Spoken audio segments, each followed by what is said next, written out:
Assalamualaikum warahmatullahi wabarakatuh. Perkenalkan kami kelompok 2 dengan beranggotakan 4 orang. Saya sebagai pembicara satu yaitu Cindy Fatika Sari Ibrahim dan ada rekan saya Syarifah Aini Kamila, Yazaki Mubarok dan Hoirudin Miftah.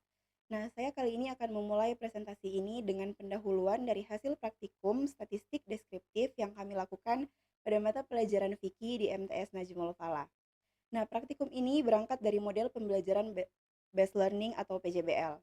Menurut Fathur Rahman, pembelajaran berbasis proyek atau Project Based Learning adalah model pembelajaran yang menggunakan proyek atau kegiatan sebagai sarana pembelajaran untuk mencapai kompetensi sikap, pengetahuan, dan keterampilan.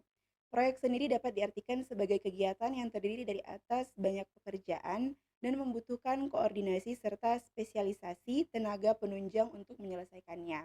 Dengan demikian, bukan proyeknya yang menjadi inti pokok model pembelajaran ini, melainkan pemecahan masalah dan mengimplementasikan pengetahuan baru yang dialami dari aktivitas proyek. Project Based Learning menekankan pada berbagai masalah-masalah kontekstual yang akan dialami oleh peserta didik secara langsung dari proyek atau kegiatan yang mereka lakukan. Nah, adapun fokus utamanya adalah pemecahan masalah nyata yang memungkinkan siswa mengembangkan sikap, pengetahuan, dan keterampilan mereka. Selanjutnya, tujuan penelitian. Yang pertama untuk mengetahui apa yang dimaksud dengan Project Based Learning atau PBL. Yang kedua untuk mengetahui hasil belajar sebelum dan sesudah penggunaan metode Project Based Learning. Selanjutnya akan dilanjutkan oleh rekan saya. Baik, terima kasih kepada rekan saya, Cindy Fatika Sari Ibrahim. Selanjutnya, saya akan melanjutkan pembahasan terkait teori dan data deskriptif statistik. Seperti yang sudah tadi dijelaskan terkait metode project based learning dalam model pembelajaran, proyek di sini yang dimaksudkan adalah sebagai sarana, bukan tujuan akhir. Mengapa? Agar siswa dapat mengintegrasikan pengalaman nyata ke dalam proses belajarnya. Nah, setelah itu kemudian kami melakukan pretest dan post-test kepada 30 siswa untuk mengukur bagaimana efektivitas metode ini. Nah, hasilnya menunjukkan rata-rata pretest sebesar 59,00 dan rata-rata post-test sebesar 81,67 sebagaimana yang telah ditampilkan di PPT tabelnya. Nah, yang menunjukkan adanya peningkatan yang cukup signifikan.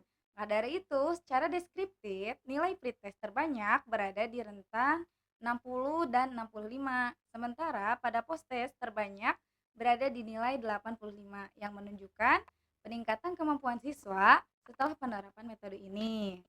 Nah, selanjutnya, untuk analisis statistik akan disampaikan oleh rekan saya.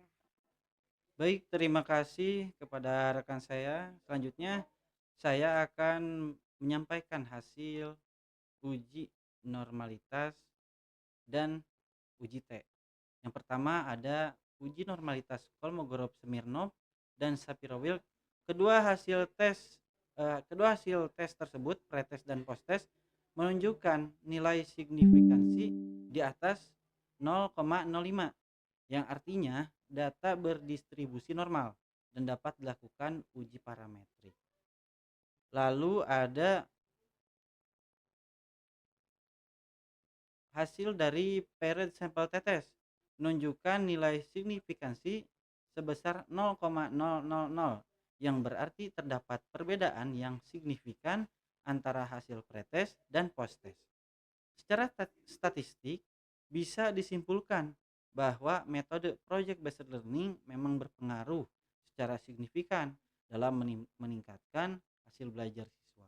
Selanjutnya mari kita simak kesimpulan dari praktikum ini yang akan disampaikan oleh rekan saya. Baik, bismillahirrahmanirrahim. Terima kasih kepada teman saya yang telah menyampaikan materi sebelumnya. Kemudian saya akan menyampaikan kesimpulan dari hasil praktikum ini.